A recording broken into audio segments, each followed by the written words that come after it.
queríamos hacer una pequeña síntesis del tema que tratamos la semana pasada, que fue el menemismo y la deuda externa y los procesos de lucha. Y de esa etapa menemista hay dos cuestiones desde el punto de vista económico, ¿no?, ligados a la deuda que sobresalen, que son el plan Brady y la convertibilidad, y lo que fue dejando, ¿no?, en la clase trabajadora y en los sectores ligados a los sectores capitalistas, ¿no?, ligados al gobierno de Menem. Por un lado, lo que nosotros observábamos era la pérdida del poder adquisitivo de compra, la destrucción del empleo, los bajos salarios, el tema de la gran desocupación que se produjo, la desindustrialización, la reforma previsional, la reforma laboral, la flexibilización laboral, la reforma previsional que en el 94 se transfieren, ¿no?, los recursos al sector privado, la fuga de capitales y extranjerización que incrementó la deuda. En ese momento la deuda era en el 91 de cerca de 61.000 millones y llegó al 2001 a los 140.000 millones. Y los capitales fugados, ¿no?, 55.000 millones a 139.000 millones de dólares durante todo ese periodo. Todo esto parece la seguidilla de conceptos o denominaciones, pero hacen precisamente a cómo se fue transformando la vida de la clase trabajadora y del pueblo, cómo la fueron sumiendo cada vez más en la miseria, pero también cómo el pueblo durante el menemismo luchó y enfrentó estos ajustes, y cómo durante el próximo gobierno, al de Menem, que es el que continúa con la convertibilidad, que es un tema del que nos va a charlar Juan Carlos, cómo se pudo enfrentar y cómo llegamos a un suceso tan clave e histórico como fue el argentinazo. Pero bueno, vamos a tomar un poquito el tema de la convertibilidad y en qué transformó la vida de la clase trabajadora y del pueblo. Hola, buenas noches, ¿cómo están? Hola Juan, ¿cómo te va? ¿Cómo andás? Muy bien, muy bien. Sí, el plan de convertibilidad se apoyó en una medida previa que fue el ataque de los ahorristas con el plan Bonex, con el cual le fagocitaron un 30 o un 40% de los ahorros que tenían depositado la gente en plazos fijos. Le dieron bonos a cobrar en el año 99, ¿no?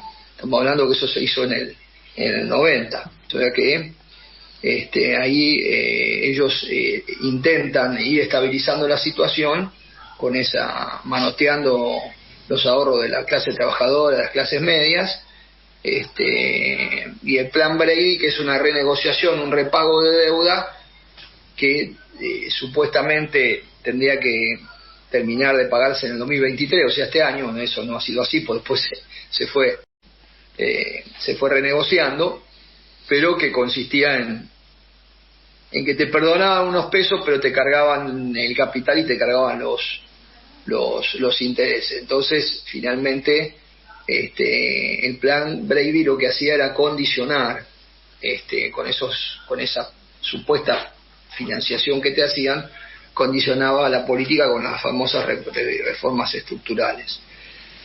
Es muy importante tener en cuenta que yo voy a dar algunos datos, pero digamos la matriz del país que cambió a partir de la dictadura se ha mantenido constante desde el 76 a esta parte. No ha cambiado, más allá de los distintos gobiernos, no han sido todos iguales, pero ninguno cambió la matriz productiva, y hubo periodos en los cuales se produjeron saltos importantes. El menemismo fue uno de esos periodos, por la desindustrialización. Ahí Patricia dio algunos datos, ¿no? Pero podemos, por ejemplo, disminuyó un 15% los establecimientos de más de 100 trabajadores, y se expulsó la cuarta parte de la mano de obra industrial. Es una barbaridad. Eso se hizo en 5 o 6 años. Otro tema es las privatizaciones, que se vendían a precio de remate, y encima se pagaban, como fue el caso de Aerolíneas, con bonos de la deuda que se tomaban, se compraban los privados que se quedaban con las empresas públicas a precio de remate.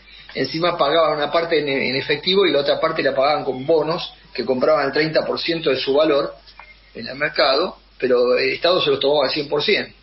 Y así se remataron 67 empresas públicas, ¿no? Las más paradigmáticas: YPF, Ferrocarriles, Aerolíneas, Gas del Estado. Bueno, y después hubo un salto brutal en los índices de pobreza y desocupación, eso hay que tenerlo en cuenta también. Por ejemplo, pasamos de 1991, un índice de pobreza en Buenos Aires y zonas aledañas que era el 28, bajó parcialmente en el 95 al 22, y en el 99, cuando ya termina el menemato, estábamos en el 26%, y en el 2001, antes del estallido social, estaban en el 35% la cifra, los índices de pobreza. También la tasa de desocupación, que pasó desde el 8,1 en el 91 a el 18% del 2001, y a 22%, de 22 y 25, según los datos varían, desocupados. O sea que en una década el salto en la tasa de desocupación, índice de pobreza y todo, fue una brutalidad. Eso para que veamos el costo social de esta política, que encima emitió deuda para cubrir el déficit fiscal, porque como liberaron el comercio exterior y los giros de utilidades al exterior, y la balanza de pago daba deficitaria, y perdieron los ingresos, porque una parte de ingresos con las privatizaciones de la jubilación y otra parte lo perdieron con lo que hacían con las empresas, más la rebaja de impuestos. Con todo eso se generó un déficit fiscal que fue haciendo que aumentara la deuda en forma geométrica, ¿sí? Obviamente eso no pasó sin luchas, ¿no? Hubo grandes y extraordinarias luchas sociales desde un primer día, con las famosas huelgas telefónicas, ferroviarias, etcétera, en la primera etapa, y después comenzaron los estallidos sociales, como el santiagueñazo, el riojanazo, etcétera, y una cantidad de huelgas generales que se concentran fundamentalmente entre 1995 y 96. Fueron 9 huelgas generales nacionales, con un acatamiento de no menos ninguna del 50%, o sea que hubo un proceso combinado con el surgimiento del movimiento piquetero que empieza a organizarse los ocupados en los lugares como Cutralcó, Mosconi, y eso, fue generando un proceso de debilitamiento del menemismo que termina su pérdida de base social, con estos datos terribles, ¿no es cierto?, desde el punto de vista de desocupación y de pobreza, perdiendo las elecciones en el 99, y ahí asume el gobierno de la Rúa.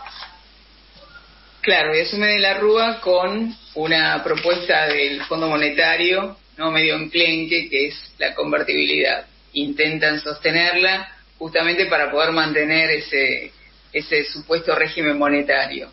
Y hay dos personajes previos a que llegue el momento de Cavallo 3.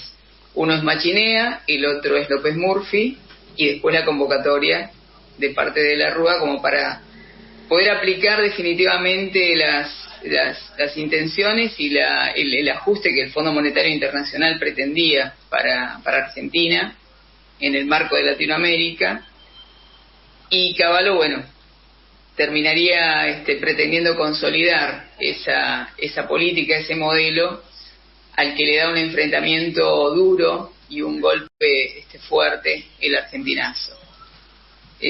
Por eso vamos a dar un pequeño panorama de Machinea, López Murphy, y profundizar un poquito más en Cavallo y detenernos en el argentinazo. Bueno, esta conversación que estamos teniendo, estos recuerdos que estamos teniendo, son muy importantes porque ahora están en boga, está discutiendo todos los medios de comunicación la necesidad de un plan de estabilización.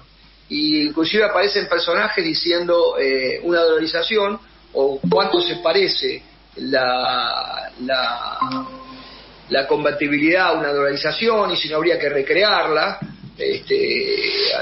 Ayer escuchaba a Tetaz, que es un diputado de Cambiemos, explicando que en realidad habría que usar el real, entonces anclarnos al real y hacer una especie de convertibilidad pero sujeta al real. Bueno, distintos tipos de variantes de planes de estabilización, y es bueno saber que todos los planes de estabilización que se han intentado siempre fueron a costa de terribles sacrificios sociales, con los costos sociales enormes y en beneficio del gran capital. Machinea intentó salvar la convertibilidad, que ya venía herida de muerte, con un programa de ajuste fiscal, y el FMI recomendaba la reducción del gasto público, no sé si le suena. Sí. Déficit cero. No, el del déficit cero fue Cavallo.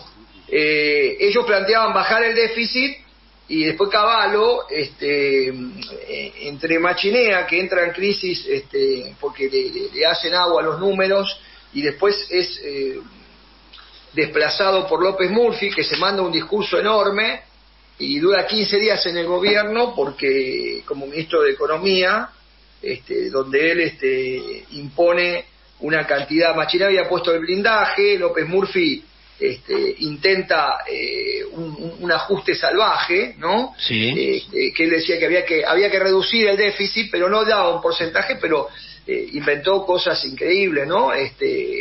Como la postergación de salarios a los jubilados, la anulación de pensiones y becas estudiantiles y programas sanitarios, el aumento del IVA del 15 al 21, despido de 40.000 empleados públicos. Con todo esto se armó un lío con el plan de estabilización de López Murphy, que duró 15 días. Salió el movimiento estudiantil a la calle porque le sacaba de un plumazo 300 millones de dólares al presupuesto del universitario, y eso se combinó con huelgas estatales y distintos tipos de conflictos, y termina renunciando para que asuma el gran salvador, que es Cavallo, que vendría a salvar el monstruo, su monstruito, ¿no? El programa de convertibilidad, el plan de convertibilidad. Con y ahí el objetivo de la reactivación económica. Sí. Ahí vendría a ser el Cavallo 3. Claro, y ahí viene él con el cuento de que va a reactivar la economía, o sea que iba a tener un plan de estabilización que iba a reactivar la economía. Viste, ¿no? Que las terceras partes de la película es la venganza. Sí, contra nosotros se vengó lindo, porque bueno, entonces ahí sí, él lo planteó claramente, déficit cero, que es lo que están planteando ahora, lo que están planteando ahora para el plan de estabilización. Por eso es importante ver todo esto. Entonces ahí directamente planteaba la reducción del 13% de salario de jubilación. No sé si se acuerdan, porque tardó varios años. Que en estos, nos acordamos. Y salimos a la calle. La reducción del 13%, y en estos 3 o 4 días tuvimos una reducción de un 20%, ¿no? De nuestros salarios. Es verdad. A través de fuerte. Sí, a través del golpe inflacionario, sin duda alguna. Pero él planteaba la reducción del 13%, o sea, te descontaban el 13%. No sé si se acuerdan, algunos estatales. Yo trabajo en PAM y me acuerdo perfectamente. Era el 12 primero y después el 13. Claro. Y yo como docente también. Planteó una reestructuración de la deuda a través del megacanje, que consistió en bonos que retrasaban el pago de deuda a cambio del incremento de los intereses, con comisiones millonarias que después terminaron un proceso que por el 2016-2017 terminó libre de culpa y cargo Cavallo y Usturcené, que fue una estafa eso. Y todas las medidas que fue tomando fueron produciendo una agudización de la recesión. Entonces, cuando ya no pueden controlar la variable, porque la fuga de capitales era brutal, termina manoteando los depósitos con el famoso corralito, ¿no? Sí, sí. Porque ahí la fuga de capitales se había ascendido a 81.000 millones en diciembre del 2001. Entonces él anuncia una nueva política de restricciones, y ya no se podía sacar la plata del banco. Entonces primero era un porcentaje pequeño y después ya no te dejaban sacar la plata, ¿sí? Sí, y eso no podía sacar ni los salarios, ni los ahorros, ni cobrar las jubilaciones. O sea, se fue el llamado corralón. Claro, y en ese interín aparecieron las monedas pseudomonedas. ¿Se acuerdan de los patacones, el quebracho chaqueño? Lecop. No recuerdo cómo se llamaba la moneda que sacó el Estado Nacional. ¿Era Lecop? Lecop, sí. Lecop, sí. Y después estaba el Lecor de Córdoba. De Córdoba, Sí. bueno. Creo que eran 25, si no me equivoco, había para todos lados. Sí, bueno, un escándalo que aparte vos ibas con eso, te pagaban, empleado público te pagaban con eso y después eso te lo cotizaban al 90, al 80 o al 70% de valor. Entonces, en la práctica te sacaban, te rebanaban el sueldo entre un 10 y un 30% pagándote con esas monedas truchas, ¿no? Sí. Ahora, eso produjo una situación, una tensión tremenda y una agudización de las protestas, una agudización muy grande de las protestas. Que del 12 de diciembre en adelante. Claro, ahí ya se empieza a germinar en la Argentina. Del gobierno de la Rúa, ¿no? Pero yo quería decir dos cosas. Una, a De la Rúa se le hicieron 7 paros generales, ¿sí? Sí. Y hubo uno muy importante, que fue en el 2000, en diciembre del 2000, que fue de 36 horas, fue el último, ese fue muy importante, y también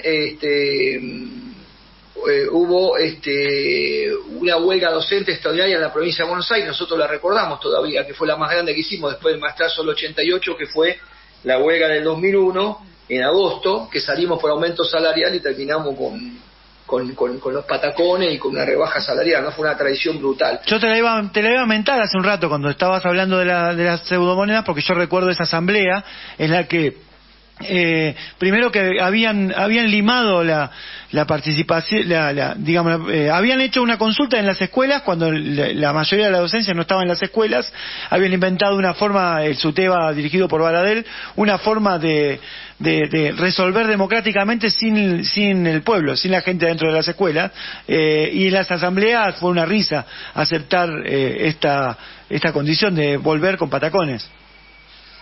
Así es, la efervescencia y el ascenso de las luchas obreras y populares fue fenomenal en ese periodo. Y con las conducciones de la CGT, incluida estaba dividida la CGT porque estaba el moyanismo separado con su MTA y hacían acciones, inclusive a veces convocaban a paro junto con la CTA. La última importante terminó en la que yo les comentaba, de las 36 horas, que fue entre el 23 y 24 de noviembre del 2000, contra el ajuste neoliberal y para repudiar la presencia del FMI. Esa fue la última que empujaron fuertemente ellos, y a partir de ahí empezaron a traicionar en forma alevosa todas las luchas. Pasó lo que pasó con la CTA, con Yasky, y bueno, y llegamos hasta el problema, hasta diciembre del 2001, ¿no? Donde empieza a desarrollarse un proceso de efervescencia popular, desde los barrios, desde los sectores de las oficinas, de los trabajos. ¿Querés contar un poquito, Patri, esa parte? Sí, esto, entre el 17 y el 20 de diciembre empieza todo este proceso de ir en efervescencia de las luchas, la movilización que hubo el 19 de diciembre precisamente a La Plata de los docentes estatales. Ese mismo día a la mañana empezaban desde los sectores populares, quienes ya no tenían poder adquisitivo y no podían acceder a los recursos más básicos, empezaron los saqueos y se produce un hecho contundente que fue el decreto de estado de sitio, cuando todo el grupo de docentes, de maestras, volvían de La Plata de haberse movilizado y haberse enfrentado a la represión fuerte que hubo ese día de parte de la policía de la provincia. Regresaban de La Plata y bajaban en Constitución e iban camino a Plaza de Mayo a esa movilización en repudio y protesta y rechazo absoluto al estado de sitio. Vos recordarás, Juan Carlos, cuando volvías de La Plata con todo ese grupo de docentes, y otros sectores nos movilizábamos en ese momento con otro grupo de militantes también, y desde los cacerolazos de cada esquina, de cada barrio, empezaban a marchar también rumbo a la Plaza de Mayo, ¿no? Tanto con Congreso como en Plaza de Mayo. Y esto permitió precisamente la derrota de ese estado de sitio, y en la mañana siguiente del 20 de diciembre se agudizó muchísimo más y se hizo mucho más masiva la movilización, ¿no? hubo un paro general convocado por las centrales obreras y que justamente lo convocaron para guardar a la gente en las casas, ¿no? Ante el decreto del estado de sitio. La traición siempre ahí lista de la burocracia para traicionar cualquier proceso de movilización y de enfrentamiento al poder y a la burguesía, pero no le sirvió precisamente para eso, porque la movilización fue masiva, ustedes se acordarán, y se produjeron los enfrentamientos durante todo el día. Y ahora le paso la posta a Juan Carlos para que cuente el final. Él junto con otros muchos compañeros y compañeras que estábamos en diferentes sectores, con piedras en la mano y con avances y retrocesos, se fue llegando hasta las 19:45 cuando presenta la renuncia de la Rúa, ¿no? Y se coreaba, las voces coreaban que se vayan todos. Que se vayan todos. Y que el estado de sitio se lo meten ahí. Claro, sí. Precisamente eso fue producto de la lucha del 19 de diciembre. Sí, fue un proceso que tuvo muchos elementos de espontaneidad, ¿no es cierto? Los cacerolazos de los barrios, la juventud desocupada haciendo el aguante desde primera hora de la mañana, los motoqueros.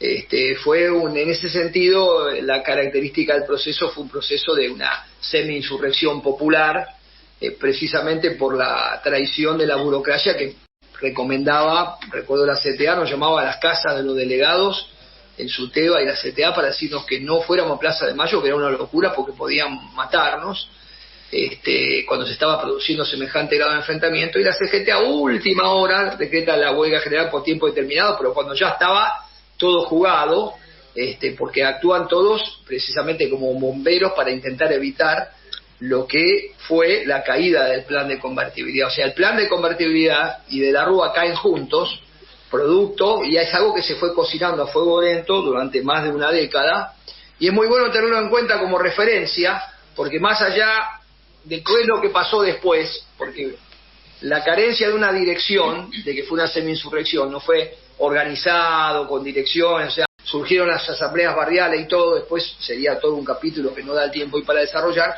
pero no llegaron a cuajar en una organización popular alternativa fuerte que diera una salida, si bien se avanzaron algunas cuestiones, fue el punto débil del proceso, ¿no es cierto? La carencia es interesante, me estoy escuchando, que años después esas direcciones que traicionaron en ese momento ahora hablan de la tragedia del 2001, ¿no? De la tragedia de diciembre del 2001, cuando en realidad fue una manifestación popular y una insurrección de proporciones, ¿no? Así es, y sepultó, lo importante es que sepultó el plan de convertibilidad, los acuerdos que tenían ellos con el Fondo Monetario, porque como consecuencia de esa gran rebelión popular, durante varios años Argentina dejó de pagar la deuda externa, entró en default, pero entró en default porque lo impuso la movilización callejera, y después en otro capítulo podemos verlo, pero eso significó también que ayudó a la recuperación económica del país, junto con otras medidas antipopulares, ¿no? Las otras fueron antipopulares que tomó Duhalde, con el que ahorró en dólares, le devuelvo los dólares, y ahí volvió a meterle la mano en el bolsillo a la gente, bueno, con Remelicov, etcétera. Todo eso viene después. Pero la realidad es que la semi-insurrección popular impuso el fin de un plan económico que había destruido la industria, que había provocado el porcentaje de desocupado y de pobreza más alto de la historia del país, y produjo una ruptura en cuanto a la sangría que es el pago permanente de la deuda externa por varios años. Esa es la realidad de lo que significó esa rebelión popular. Y es muy importante tenerla en cuenta por dos cuestiones, ahora que se está hablando tanto de los planes de estabilización. Primero, que los planes de estabilización, si no son sobre la base de un plan de emergencia obrero y popular, significa meterle la mano en el bolsillo de forma brutal a la clase trabajadora y al pueblo, liquidando derechos, jubilaciones, lo que sea. Por otra parte, para avanzar sobre ellos, para poder aplicarlos, vienen siempre acompañados de un incremento de la represión. Entonces nosotros tenemos que estar sabiendo de que lo que está pergeñando la patronal y los grandes grupos económicos es intentar meternos un plan de estabilización para atacar brutalmente los derechos populares. Lo están haciendo ya a través de las corridas estas cambiarias, ¿no?, que están haciendo. Y están preparando que la población diga, no se banca más esta hiperinflación, no se puede, entonces, bueno, venga un salvador que proponga un plan de estabilización. Y están hablando mucho del plan de convertibilidad. No repetir los errores, dicen varios candidatos, ¿ya? Entonces alertamos sobre que eso es ir hacia el abismo. Bueno, hasta ahí llegamos por el día de hoy.